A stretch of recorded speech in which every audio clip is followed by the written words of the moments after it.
Pharma warrior channel पर आप सब लोगों का स्वागत है। आज हम बात करने वाले फार्मेसी से थोड़ा सा हटके 10 पास के जॉब के बारे में, मतलब पोस्ट ऑफिस के अंदर जो branch post master and assistant branch post master का जो वैकेंसी निकला है उसके बारे में डिटेल्स में बात करेंगे। तो चलिए उसके लिए आ जाते हैं उसका ऑफिशियल वेबसाइट पर। ऑफिशियल वेबसाइट पर आने के लिए हम लोग सर्च कर लिए है इंडिया पोस्ट gdsonline.government.in। उसके बाद ही आप कुछ इस तरह का पेज पर आ जाएंगे जहां पर आप ऊपर में देख पाएंगे notification for the GDS online engagement 2023 schedule 2 release 30,041 post. तो आप लोग समझ ही चुके होंगे यहाँ पर कितने बड़ा वैकेंसी निकल गया है पोस्ट ऑफिस की तरफ से। कुछ दिन पहले ही जनवरी मंथ में उसका 48,000 का वैकेंसी, उसके बाद ही आ गया है 30,000 का वैकेंसी। तो लगभग आपको यहाँ पर 70,000 का वैकेंसी सिर्फ पोस्ट ऑफिस के अंदर ही देखने को मिल जा रहा है आपको इस वाले ईयर पे। तो इसका नोटिफिकेशन को डाउनलोड कर चुके हैं हम।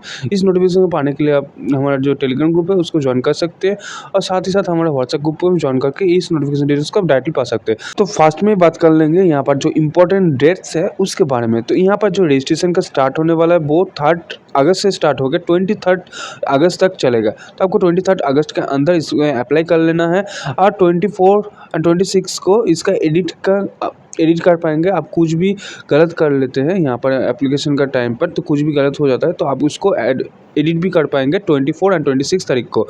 तो यहाँ पर जो वैकेंसी है वो बीपीएम मतलब branch post master and assistant branch post master and डाक सेवक का वैकेंसी आपको यहाँ पर देखने को मिल जाएगा। जहाँ पर ब्रांच पोस्ट मास्टर के लिए आपको 12,000 से स्टार्ट हो गया 29,000 तक आपको सैलरी देखने को मिलेगा और असिस्टेंट ब्रांच पोस्ट मास्टर के लिए 10,000 से स्टार्ट हो गया 24,470 तक सैलरी अपने को देखने को मिल जाएगा। तो यहाँ पर जो क्वालिफिकेशन का जरूरत है branch post master and assistant branch post master के लिए आपको सिर्फ 10th पास होने पर ही आप इसमें अप्लाई कर सकते हैं। तो यहाँ पर जो जॉब प्रोफाइल होने वाला है आपका डे टू डे बेसिस में आपको पोस्टल ऑपरेशन को देखना है, ब्रांच को मैनेज करना है, उसके साथ साथ आपको इंडियन पोस्ट पेमेंट बैंक को भी आपको संभालना है। डिपेंड करता है आपको कौन सा डिपार्टमेंट में काम पड़ रहा है उसके ऊपर। तो यहाँ पर आप एकोमोडेशन भी मिल जाएगा पोस्ट ऑफिस की तरफ से, अब एकोमोडेशन रिक्वायरमेंट रहता है। तो साथ ही साथ आपको यहाँ पर मार्केटिंग प्रमोशन सब कुछ आपको यहाँ पर मैनेज करना होता है, जो कि एक ब्रांच पोस्ट मास्टर का काम होता है। सब कुछ यहाँ पर आपको मैनेज करना पड़ेगा। तो चलिए अभी असिस्टेंट ब्रांच पोस्ट मास्टर का क्या काम रहता है वो भी आप देख लेते हैं। तो यहाँ पर असिस्टेंट पोस्ट मास्टर का जो काम रहता है वो आपको स्टैम्प ड्यूटी, स्टेशनरी, जो जो आपको मेल सिस्टम को आपको हैंडल करना होता है। साथ ही साथ आपको जो ब्रांच पोस्ट मास्टर रहता है उसको असिस्ट करना होता है, उसका मार्केटिंग प्रमोशन प्रोडक्शन कैसे रहेगा, सब कुछ मेल सिस्टम सब कुछ ठीक से चल रहा है कि नहीं चल रहा है, सब कुछ आपको यहाँ पर देखना होता है। साथ ही साथ आपको मैनेज करना होता है आपका असिस्टेंट पोस्ट मास्टर को, कोई भी सब डिविजनल ऑफिस को, सब कुछ आपको यहाँ पर देखना होता है। तो असिस्टेंट ब्रांच पोस्ट मास्टर के लिए भी यहाँ पर रेजिडेंशियल का जो ऑप्शन रहता है वो भी यहाँ पर आपको मतलब एकोमोडेशन भी आपको यहाँ पर देखने को मिल जाता है। नेक्स्ट जो पोस्ट आता है वो डाक सेवक का पोस्ट आता है। डाक सेवक के लिए यहाँ पर engagement of the department office like a सब पोस्ट ऑफिस, मतलब जो जितना भी सब पोस्ट ऑफिस रहता है, हेड पोस्ट ऑफिस रहता है, उसके साथ क्या कोऑर्डिनेट होता है, सब कुछ आपको यहाँ पर मैनेज करना होता है।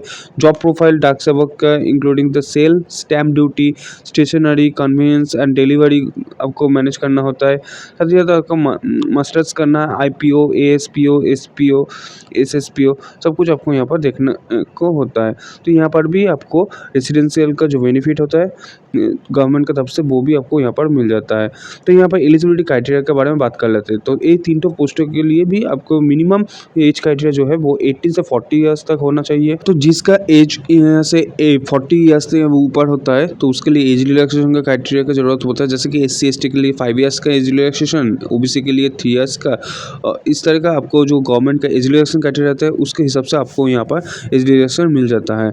तो ये नेक्स्ट आता है एलिजिबिलिटी, मतलब क्वालिफिकेशन क्या चाहिए होता है इसमें अप्लाई करने के लिए। यहाँ पर सिर्फ आपको क्लास 10 पास करना है, सो वो भी मैथमेटिक्स एंड इंग्लिश लेके। साथ ही साथ आपको लोकल लैंग्वेज को भी जानना पड़ेगा यहाँ पर अप्लाई करने के लिए।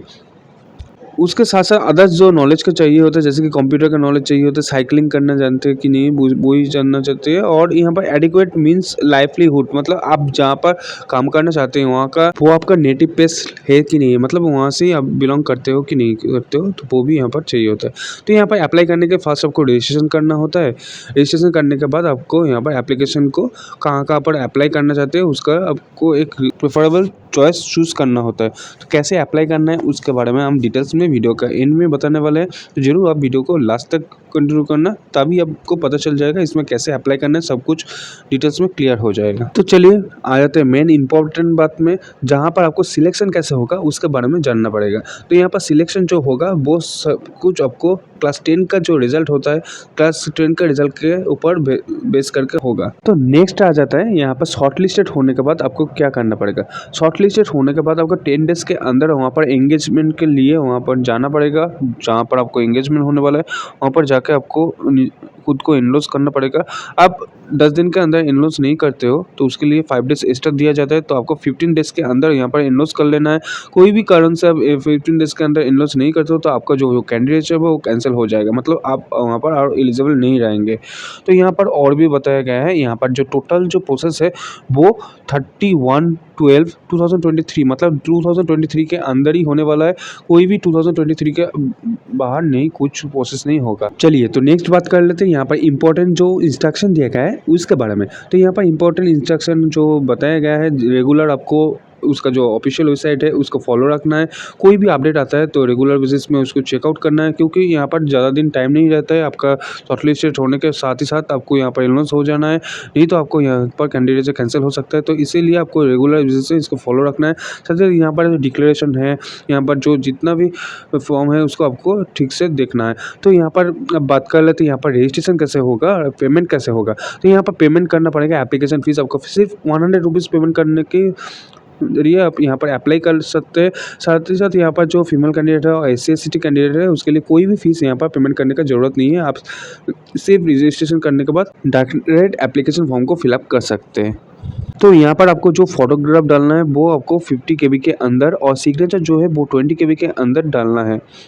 तो इस तरह का और भी बहुत सारा डिटेल्स यहाँ पर दिया गया है। तो चलिए डायरेक्ट हम आ जाते हैं यहाँ पर आप कैसे अप्लाई करेंगे उसके बारे में। तो अप्लाई करने के लिए फिर से आ जाना है होम पेज पर। होम पेज पर आने के बाद यहाँ पर स्टेप 1 पर रजिस्ट्रेशन कर लेना है।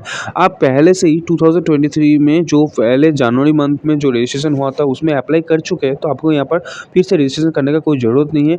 आप सिर्फ उस रजिस्ट्रेशन नंबर को डाल के यहाँ पर कर सकते हैं।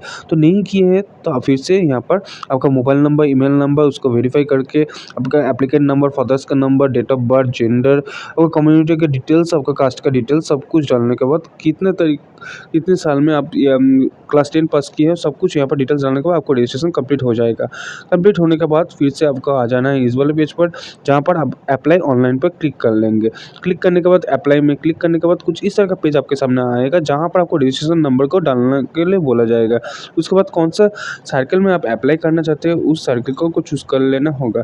तो चूज़ करने के बाद कुछ सबमिट बटन में क्लिक करने के बाद कुछ इस तरह का पेज आपके सामने ओपन होकर आएगा, जहाँ से आपको जो परमानेंट एड्रेस है, जो रेसिडेंशियल एड्रेस है, सब कुछ आपको यहाँ पर डाल लेना पड़ेगा। डालने के बाद आपका क्वालिफिकेशन फुल डिटेल्स डालना है। आपका सेकेंडरी स्कूल कितने साल में पास किए हो, उसके बाद आपको चूज़ कर लेना पड़ेगा कौन से बोर्ड से आप पास किए हो उसको चूज़ करने के बाद ही आपके सामने कुछ इस तरह का पेज ओपन होकर आ जाएगा, जहाँ पर आपको पूरा डिटेल्स डालना है। जैसे जिस तरह का आपका मार्कशीट रहता है उस तरह का आपको यहाँ पर पूरा डिटेल्स डालना है।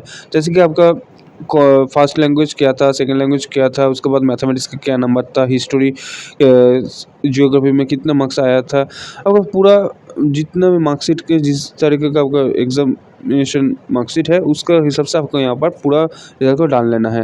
डाल लेने के बाद आपको यहाँ पर पूरा सबमिट हो जाने के बाद सिलेक्ट डिवीज़न अप्लाई, कौन सा डिवीज़न में अप्लाई करना चाहते हैं उस डिवीज़न को आपको चूज़ कर लेना होगा, मतलब कौन सा सर्कल में अप्लाई करना चाहते हैं तो उस सर्कल को आपको यहाँ से चूज़ कर लेना होगा। उसके बाद आई हेयर बाय डिक्लेयर दैट में आपको क्लिक कर लेना है। क्लिक करने के बाद जब भी आप प्रोसीड करेंगे तो आपके सामने कुछ इस तरह का पेज ओपन होकर आ जाएगा, जहाँ से आपको चूज़ करना है कौन सा मार्क देना चाहते हैं, मतलब किस तरह का आप रैंकिंग करना चाहते हैं। जैसे आप यहाँ पर देख सकते हैं, यहाँ पर हमारे पास जो रीजन सबसे पहले होगा, मतलब हमारा लोकेलिटी के अंदर होगा, उसको आप 1, 2 के हिसाब से हम यहाँ पर चूज़ करेंगे। तो आप भी आपका लोकेलिटी के हिसाब से यहाँ पर चूज़ कर सकते हैं और इसका रैंकिंग कर सकते हैं।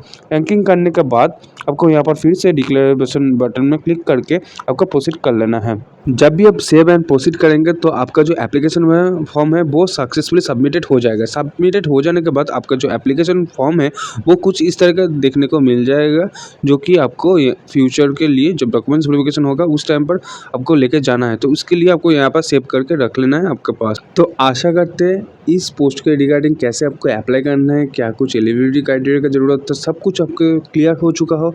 तो इस तरह का और भी इंफॉर्मेटिव वीडियो देखने के लिए, फार्मा रिगार्डिंग जॉब अपडेट पाने के लिए और कोई भी गवर्नमेंट जॉब अपडेट पाने के लिए फार्मा वॉरियर्स चैनल को सब्सक्राइब करना ना भूलें। फ्रेंड के साथ शेयर कीजिए और एक लाइक और कमेंट करके जरूर बताइए इस वीडियो आपको कैसे लगा। इस पोस्ट रिगार्डिंग कोई भी क्वेरी रहते है तो आप जरूर कमेंट बॉक्स में कमेंट कर सकते हैं।